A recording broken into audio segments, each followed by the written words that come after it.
Selanjutnya, mari kita sambut Seruan Salemba 2024 yang akan diwakili oleh Universitas Indonesia dan Jabodetabek, akan dibacakan oleh Profesor Sulistiyowati Irianto dari Universitas Indonesia, Profesor Farisa Sukasubukti MSI, dan Dr. Ubedillah Badrun perwakilan dari UNJ. Para guru besar, dosen, mahasiswa, tokoh-tokoh masyarakat,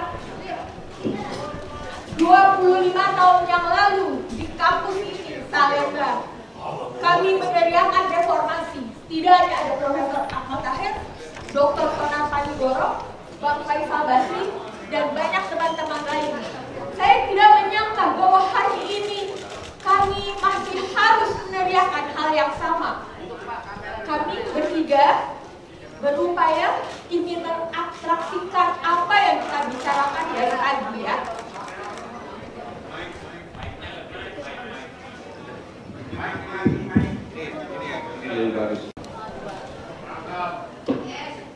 Seruan Salemba 2024, tegakkan konstitusi, pulihkan hak kewargaan dan peradaban berbangsa. Kami, para ilmuwan, merupakan warga negara yang memikul beban kepemimpinan moral dan intelektual. Kami memiliki sikap politik yang dilandasi oleh kebenaran ilmiah dan kepekaan sosial akan kebutuhan segenap warga, serta melakukan penilaian kritis atas kebijakan publik agar tetap mengacu pada nilai-nilai dan spirit pendiri bangsa, yaitu Pancasila dan Konstitusi. Kami memegang teguh kebebasan akademik dan otonomi keilmuan saat menjalankan fungsi utama ilmu pengetahuan, serta tidak berbicara atau berjuang di atas kepentingan kekuasaan dan uang. Kami bersuara sebagai gerakan moral dan intelektual.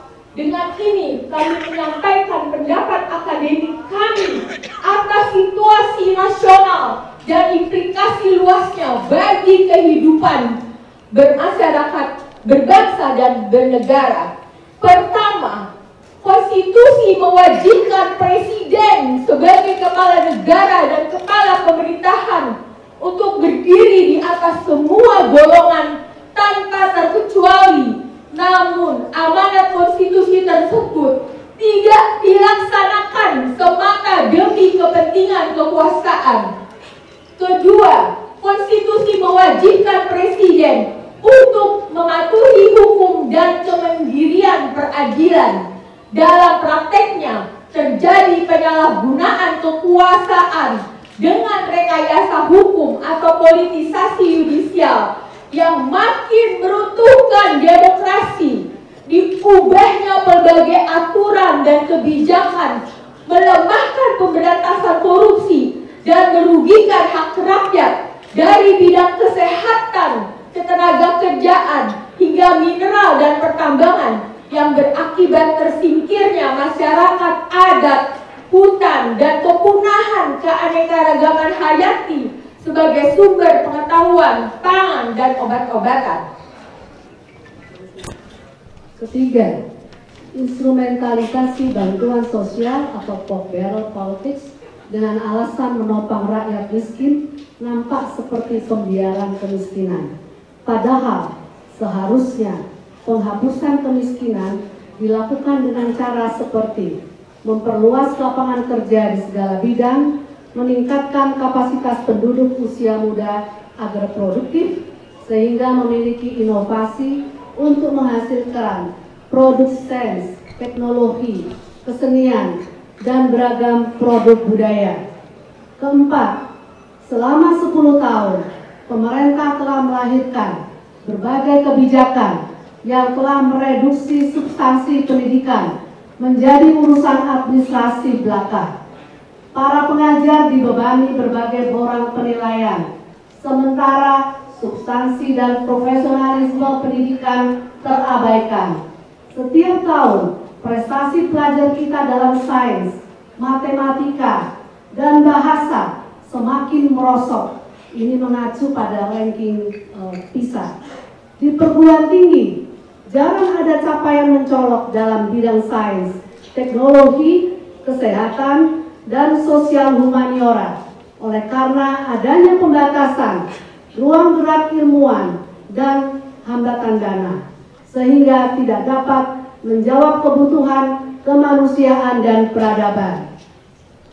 Kelima, telah terjadi kekerasan simbolik atau budaya melalui bahasa, simbol, representasi kekuasaan, penyalahgunaan ilmu dengan tujuan menyerang kesadaran, nilai, dan norma terkait kebaikan, kejujuran, kebenaran, dan keadilan demi membenarkan tindakan untuk mempertahankan kekuasaan.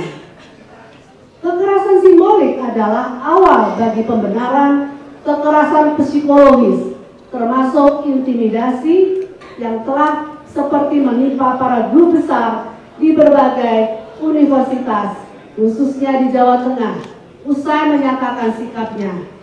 Kekerasan budaya akan menjadi pembenaran terhadap kekerasan fisik.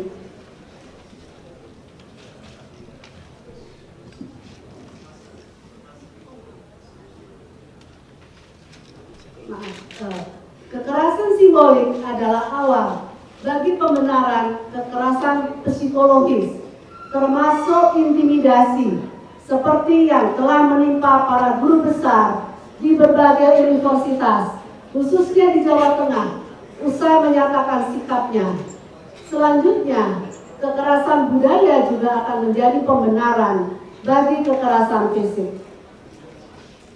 Atas penilaian situasi nasional di atas, bersama ini kami menyerukan: 1. Mendesak negara-negara untuk menyiapkan suksesi kekuasaan dengan cara bermartabat dan beretika demi kepentingan yang luas, yaitu bangsa dan negara. 2. Mendesak dilakukannya reformasi hukum, khususnya atas produk perundang-undangan terkait politik dan pemilu, dan berbagai peraturan perundang-undangan lain yang berimplikasi pada hayat hidup orang banyak dengan proses transparan dan akuntabel, serta tidak lagi merumuskan hukum yang substansinya mengabaikan kedaulatan rakyat, apalagi hanya mengutamakan kepentingan segelintir orang, apalagi satu keluarga. 3. Mendukung parlemen DPR untuk segera bekerja menjalankan fungsi-fungsinya untuk menyuarakan suara rakyat, melakukan pendidikan secara terbuka terhadap penyalahgunaan kekuasaan yang dilakukan oleh eksekutif presiden agar dapat dipertanggungjawabkan secara konstitusional. Sekali lagi, mendukung parlemen untuk segera bekerja menjalankan fungsi-fungsi menyuarakan suara rakyat, melakukan penyelidikan secara terbuka terhadap penyalahgunaan kekuasaan. 4. Mendesak penghentian intimidasi terhadap warga negara, termasuk terhadap akademisi ketika menggunakan hak berekspresi, dan mengingatkan pemerintah untuk mematuhi konstitusi dan negara hukum. 5. Mengajak warga masyarakat luas agar menjadi warga negara yang paham serta sadar akan hak-haknya dan berani mempertanyakan kebijakan publik, khususnya yang berdampak pada ketidakadilan. 6. Mengajak kepada seluruh ilmuwan dari Sabang sampai Merauke untuk tetap bekerja keras menghasilkan ilmu pengetahuan demi Republik ini yang bermanfaat bagi kelangsungan hidup berbangsa dan bernegara, dengan mengutamakan nilai etika, moral, serta budaya luhur yang diamanatkan oleh para pendiri bangsa. 7. Menyerukan kepada seluruh komponen bangsa untuk menjadikan korupsi dan nepotisme sebagai musuh bersama. Demikian, terima kasih. Rakyat Indonesia, hidup perempuan Indonesia, hidup petani Indonesia, hidup buruh Indonesia.